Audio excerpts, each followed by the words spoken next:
The faceless voice. On a scam call, a blacked out screen, and the spell that only holds in an empty room. The phone rings on an ordinary afternoon, and the voice on the other end already knows your name. It knows more than your name. It knows the city you live in, the bank you use, a number that should be private. So it tells you there is a problem. Someone has opened an American Express card in your name and used it to buy 4 firearms. The matter is now federal. You do not hang up. How would a stranger know all of this unless the stranger were exactly who he says he is? You check the number on your screen. You look it up yourself. It matches the real one. What you cannot see is that the number is a costume. It can be made to say anything. The man wearing it is a stranger reading a script. There was no card. There were no firearms. But you do not know that yet, and the not knowing is the entire point, and the clock has already started. He says he will connect you to the authorities overseas. He says there is a deadline, 3 days. He says, and mark this, that the investigation is confidential, so you must not tell a soul. He asks you to install an app so he can confirm your identity by video. You turn your camera on. His side of the screen stays black. And then he asks the question he will keep asking, in a dozen different shapes, for the next hour. Is anyone else there with you? Are you sure you're alone? This happened this week to my parents. I was in the house when it did.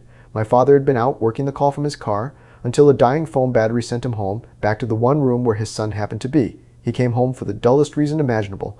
A small machine was running out of power. I have thought a great deal since about how thin the thread was. A full battery and I would be writing a different essay, or none at all. I did not hear the words at first. I felt the wrongness of it, the way you feel a draft from a door you cannot see. 2 people I love, very quiet, very still, leaning into a phone the way you lean toward something you are afraid of losing. I asked an AI what a call like this might be. It answered before I finished the question, firearm scam. It described the script my father was, at that moment, halfway through. I carried the phone downstairs, its verdict still glowing on the screen. They did not believe me. That is the part I keep returning to. I came down with the proof in my hand, and for a long minute the faceless voice on the blacked out screen had more authority in that room than their own son. They had known me their whole lives. They had known him for 40 minutes. And he was winning. The longer I sat with it, the less it looked like a crime, and the more it looked like something older. A spell. My parents had been enchanted. There is no softer word that is also true. And once you see the con as enchantment, you realize it is the oldest story our species tells. Every dark bargain in every tradition has the same 3 terms. Sign now. Tell no one. And I will not show you my face. Urgency, secrecy, the hidden face. The devil at the crossroads keeps his hood up. The figure under the bridge keeps to the shadow. The bargain is ancient. Only the wires are new. The blacked out telegram screen is the hooded figure rendered in pixels. The 3-day deadline is sign now. The confidential investigation is tell no one. And like every enchanter, he worked through borrowed authority. He spoke in titles. The police, the federal agency, the bureau overseas. There are old experiments about this. A pilot gives a senseless instruction and the co-pilot's hand moves to obey. A doctor's order is carried out by a nurse who can see that it is wrong. We are built to defer. Deference kept us alive in troops and tribes long before it could be turned against us down a phone line. The con runs on the oldest hardware in the room, the ape that learned to obey before it learned to doubt. He arrives wearing the one face the nervous system was trained to trust on sight, and then he keeps that face in the dark. This is why the word con is short for confidence. The work is acting. The man on the call is playing a role with such total commitment that the role becomes, for an hour, more real than the room. He is doing something stranger than lying. He is performing a world and inviting you to live inside it. The most dangerous performers believe their own part while they play it. Here's what I learned by watching it. A spell breaks the way it always has, by a name, a shock, a hunger, and the return of daylight. The proof from the machine did almost nothing. I held up the truth and it bounced off, because the spell lives below the part of the mind that reads, down where the fear is. So the things that broke it were embarrassingly small. A dead battery, first, the thing that carried my father back into a room with another living person in it. Then, hunger. My mother, an hour and a half in, said the truest sentence of the afternoon. It's past 1. We haven't eaten. The body, asking for lunch. And the faceless voice, I will never get over this, granted permission. We can continue after you've eaten, he said, because he could not afford to seem like what he was. That pause was a crack of daylight. In it, the trance loosened by a degree. Then the shock. My father still would not let go, even after the call, so I raised my voice at him. I am not proud of it, and I would do it again. You slap a man who is choking only to bring him back into his own body. I told him what spoofing was, that any number can be made to appear that what his own eyes had confirmed meant nothing. He did not fully believe me. So I told him to put the phone down and call American Express himself on the real line, the one printed on the back of the card. He did, and somewhere in that second call, on hold, in the silence, with no urgent voice filling the air, his own mind began, at last, to catch up. The card had never existed. The number they had given him reached customer service, a desk that had never heard of his case. The bank, it turned out, had been fielding these firearm calls for weeks. By the time the truth arrived, he had already begun to reach it himself, in the quiet, which is the only place truth has ever been able to reach anyone. No one out-argued the scammer. We outslowed him. The whole apparatus only works at speed, and the moment a real body entered the room and said, "I'm hungry," the speed broke, and the spell could not survive the slowness. Go back to the question the faceless voice kept asking. Is anyone else there? Are you sure you're alone? I first heard it as one tactic among many. It is the master key. Authority and fear and urgency are how the spell is cast. It holds only in an empty room. Enchanter requires that his mark be alone and will spend his urgency freely to arrange it, because a second mind in the room is the one thing his performance cannot survive. My parents lived through this for one reason. Someone else was in the house. A dead battery had seen to that, which means the variable is company. The sharpest mind, alone in a quiet house, is exactly what this was built to take. And here the essay stops being about scams. Because we have built, over the last century, a civilization that manufactures empty rooms at scale. We put the elders somewhere else. We let the neighborhood thin out into strangers. We replace the tribe with services, the standing invitation with the occasional call. The voice on the phone found the empty room already furnished and waiting, and walked in. Set two figures side by side, the monk in his cell, and the elder in the house with the deadbolt and the savings. The monk is alone, but he chose it, and he has nothing to take. This is the part the scammer can never get past. Food, a robe, a roof from the temple. You cannot rob a man who has given everything away and has nowhere he would rather be. What looks like deprivation is armor. The enchanter calls his number, finds a man who wants nothing he is selling, and hangs up. The elder's solitude arrived uninvited, accumulating around her the way isolation does, one unreturned visit at a time. And she still holds the wealth of a whole working life, every hour of it converted into a number she was told to keep safe. She is exposed on both flanks at once, her aloneness and her savings. She is the photographic negative of the monk. The perfect mark is the inverse of the contemplative, maximum stored wealth, minimum chosen company. Rich in things, poor in people. And the unbearable part, the scam only had to find her. We had already built her and called it prudence. I have written before about the way money let us refrigerate our way out of needing each other, store the energy that used to spoil, and with it the obligation that spoiling once enforced. This is the bill for that, arriving by phone. We engineered a creature with everything to lose and no one in the room, then acted surprised when something came looking for exactly that.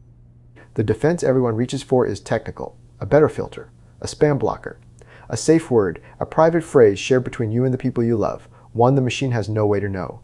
We will need these things. I have already chosen one with my own family, because the next call is coming, and it will be worse.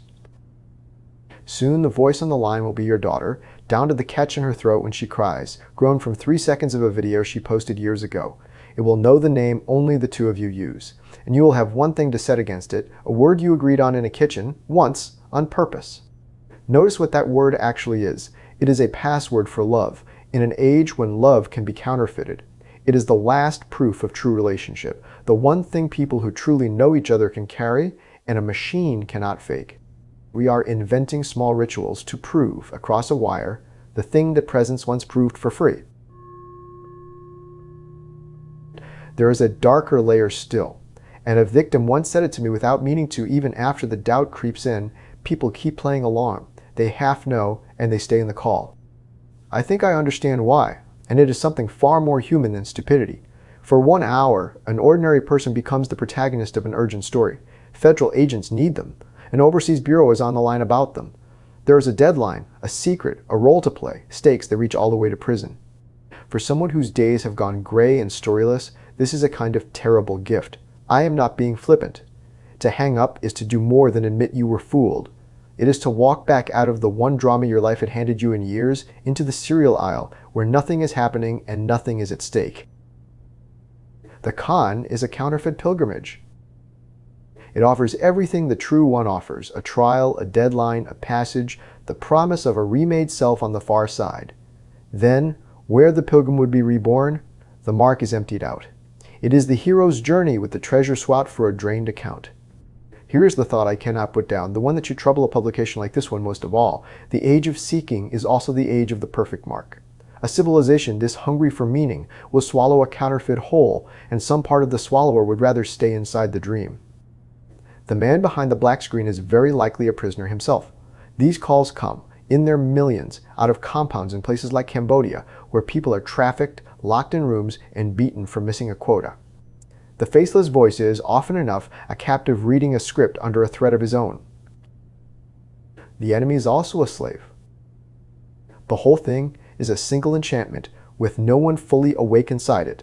The mark spellbound by fear, the caller spellbound by force, the system itself built so that deception costs almost nothing. A lie travels down the wire for free. It costs nothing to dial 1,000 homes. We built the cheapest weapon in history and aimed it at the loneliest people we had. What moves a false story into the real world anyway? The same thing that moves a true one. Everything that becomes real begins as an idea and works its way down into matter. The older traditions map it as a descent from the causal to the astral to the physical, thought hardening into thing. The inventor channels a true idea down into form, and we call it creation. The con artist channels a false one, and real money moves. Real years drain away for something that was never there. He is a dark inventor. He makes a fiction into a fact and bills you for the difference. And the reason it works is that we have armored the body in the bank and left the one door that matters wide open. We were never trained to guard the place where ideas get in. I have to tell you where I'm standing as I write this, because it turns the whole essay back on me. I am in my parents' house. I am here right now on purpose. I am leaving the country soon, and I came home first to spend the time while there is still time, which means the one thing that saved them, my being in the room, is precisely what I am about to take away. The dead battery brought my father home to where his son was. Soon there will be no son in the house for any accident to deliver him to. I will become the faraway voice on my own family's phone. And I know now what faraway voices can be made to do. There is an old word for what I am feeling, and it is older than this country: filial duty. The son's obligation to stand at the door of his parents' house and guard it. But I am also the other ancient figure, the one who leaves, who walks out toward his own life, who becomes by going. Every pilgrim is somebody's child who left. I am trying to do both at once, to honor the house by leaving it well, to stay near enough that distance can never be turned into a weapon against the people I love. So I have been working out what nearness can survive an ocean, and it comes down to plain, almost domestic things. A weekly video call. Notice with me that the very first instinct is to see their faces. The con hid his face to take. I will show mine to protect. The same wires running in opposite directions. Flights home, in the body, more than the budget wants, because some things only the body carries across a distance, and the part I am built for, keeping them current. I gather and distill the world for a living. I can hand it to them in pieces they can hold, so the next enchantment finds them already awake. I cannot guard the house from across the sea. I can guard their minds. The duty survived the packing. It only changed shape. And there is one last image I owe you from the hours after. Once my mother understood what had nearly happened, she did the thing the spell forbids above all else. Its first commandment is, tell no one. She got on the phone and told everyone. She called her friends, one after another, to warn them what was coming, to describe the voice and the deadline and the black screen. Silence is what the con needs, because shame keeps its victims quiet, and quiet keeps the next door open. She broke it. The scammer's call went out to isolate and take. My mother's went out to connect and warn and give. The same instrument, the opposite alchemy. She turned the weapon back into a telephone. So what is the real defense? Once you see that no filter will ever be fast enough, that the cat will never catch the mouse, that the safe word will eventually be guessed, the real defense was always nearness, and freedom from the two things the con feeds on. The monk is safe for two plain reasons. There is nothing in his cell to steal, and there is nowhere he would rather be. In the old arrangements, a whole community held him. Hold your wealth loosely and your people tightly, and there is nothing left for the enchanter to take. The way back is presence. I keep relearning it and keep forgetting it. What saved my parents was a body in the room, a stomach that grew hungry at 1 o'clock, a spell too brittle to survive the slowness of a family sitting down at last to eat.